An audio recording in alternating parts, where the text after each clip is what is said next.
नमस्कार दोस्तों, हम धीरज सर फिर से आज आपको एक नए टॉपिक के साथ शुरुआत करते हैं। आइए देखते हैं प्रधानमंत्री संसदीय शासन की धुरी। जो संसद के शासन की धुरी कौन होता है? प्रधानमंत्री। पीएम पद का कहाँ से लिया गया है? प्रधानमंत्री का पद ब्रिटेन से लिया गया है। मंत्रिपरिषद व राष्ट्रपति के बीच की एक कड़ी होती है। संसद व राष्ट्रपति के बीच की एक कड़ी होती है। अच्छा, यहाँ दिया है लोकसभा अध्यक्ष।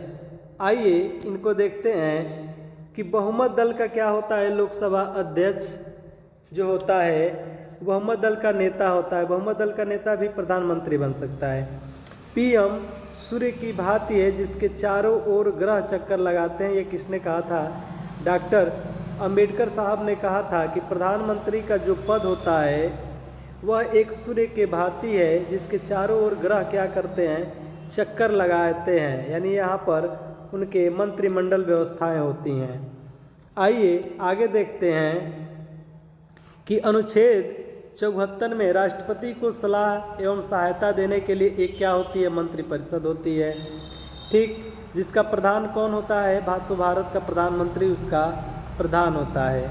अनुच्छेद 75 में कहा गया है कि मंत्रियों संबंधी प्रावधान है।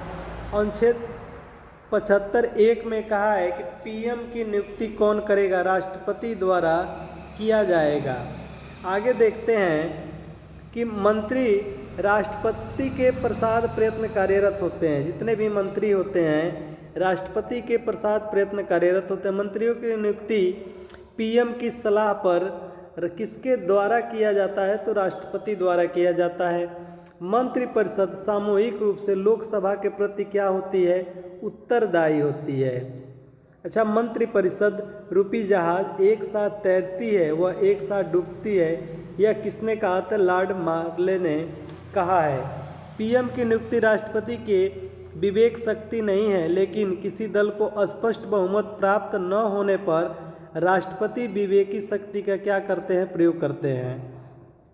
मंत्री या प्रधानमंत्री बनने के लिए किसी भी सदन का सदस्य होना जरूरी है। यदि मंत्री बनते समय अगर वो सदस्य नहीं है तो 6 माह के भीतर उसको किसी न किसी लोकसभा या राज्यसभा का क्या बनना चाहिए?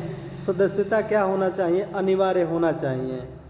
आगे देखते हैं कि 91वां संविधान संशोधन में यह कहा गया।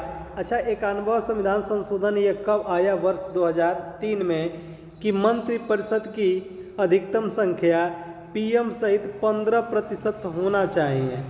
यानी कि सदन की संख्या अगर 400 है तो कितना होना चाहिए? अरे 560 550 है तो उसका 15% ही होना चाहिए। 40 या कम से कम अधिकतम 12 सदस्य हो सकते हैं। यहाँ दिया है प्रधानमंत्री की योग्यताएं।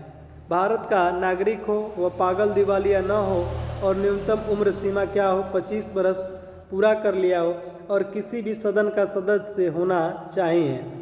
आगे देखते हैं यहाँ कि प्रधानमंत्री का जो कार्यकाल होता है वह 5 वर्ष होता है। ठीक, अनुच्छेद 78 में कहा गया है कि राष्ट्रपति को संघ के मामले की सूचना देने का क्या है? कर्तव्य है। आगे देखते हैं कि पीएम निम्नलिखित का पदेन अध्यक्ष होता है। एक तो नीति आयोग का अध्यक्ष कौन? प्रधानमंत्री। राष्ट्रीय विकास परिषद का अध्यक्ष कौन? प्रधानमंत्री। राष्ट्रीय एकता परिषद का अध्यक्ष कौन? प्रधानमंत्री। अंतर्राज्यीय परिषद का अध्यक्ष कौन? तो प्रधानमंत्री। राष्ट्रीय सुरक्षा समिति का अध्यक्ष कौन? तो प्रधानमंत्री।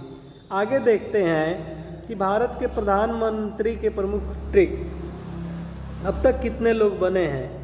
कि जलाई मोच इराविच राव, अदेय अमन।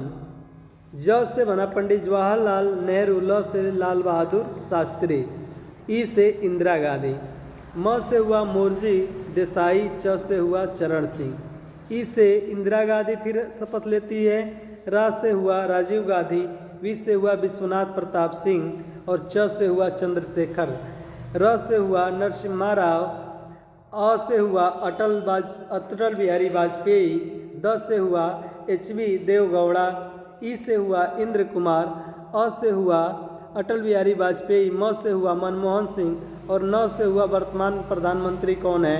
नरेंद्र मोदी जी। आगे देखते हैं कि राज्यसभा कुछ ऐसे प्रधानमंत्री हुए हैं जो राज्यसभा के सदस्य रहते हुए प्रधानमंत्री बने। उनका नाम क्या है? इंद्रदेव ने इंदिरा का मन मोह लिया। इंद्रदेव ने इंदिरा का मन मोह लिया। कि पहले कौन हुए? इंद्र हुए। फिर इंद्र कुमार गुजराल, HD देवगौड़ा, उसके बाद इंदिरा गांधी, फिर होते हैं मनमोहन सिंह। ये लोग राज्यसभा का सदस्य रहते हुए ये प्रधानमंत्री बने थे। भारत के प्रथम प्रधानमंत्री कौन हुए थे? तो पंडित जवाहरलाल नेहरू। एकमात्र प्रधानमंत्री जो एकमात्र PM जो मनोनीत व निर्वाचित दोनों हुए थे, पंडित जवाहरलाल नेहरू। सबसे ज़्यादा लंबे समय तक कार्यकाल किनका रहा है? पंडित जवाहरलाल नेहरू का। पहली बार अविश्वास प्रस्ताव रखा किसने? नेहरू ने। प्रथम कार्यवाहक PM कौन है? तो गुलजारी लाल नंदा जी है। पहले PM जिन्हें विदेश में मृत्यु हुई वो कौन है? लाल बहादुर शास्त्री। ऐसे प्रधानमंत्री हुए जिनकी मृत्यु कहाँ हुई थी? विदेश में। आगे देखते हैं कि इससे बनने वाले प्रश्न, आइए इससे बनने वाले प्रश्नों को देखते हैं। पहला प्रश्न है कि प्रथम महिला प्रधानमंत्री कौन? इंदिरा गांधी जी। पंचायती राज का स्वर्णकाल किस समय आया था? या कहा जाता है राजीव गांधी का जो समय है उसको पंचायती राज का स्वर्णकाल कहा जाता है। युवा तुर्क किसको कहा जाता था? चंद्रशेखर को। प्रथम सिख प्रधानमंत्री कौन बने? मनमोहन सिंह। ऐसे PM जिन्होंने सदन का सामना ही नहीं, एक भी दिन सदन नहीं गए हैं कौन? चौधरी चरण सिंह। सबसे कम कार्यकाल किसका रहा? अटल बिहारी वाजपेयी का। मात्र कितने दिन? 13 दिन रहा है। सबसे कम उम्र के प्रधानमंत्री कौन हुए थे? राजीव गांधी। सबसे ज़्यादा उम्र के प्रधानमंत्री कौन है? मोरारजी देसाई। यानी सबसे अधिक उम्र में ये प्रधानमंत्री बने थे। और वर्तमान में प्रधानमंत्री कौन है? तो नरेंद्र मोदी जी हैं। आइए फिर मिलते हैं अगले नेक्स्ट वीडियो में। तब तक के लिए जय हिंद दोस्तों। आपके लिए हम ये पूरा नोट्स तैयार करके आपको पढ़ाने का कोशिश कर रहे हैं। तब तक के लिए जय हिंद।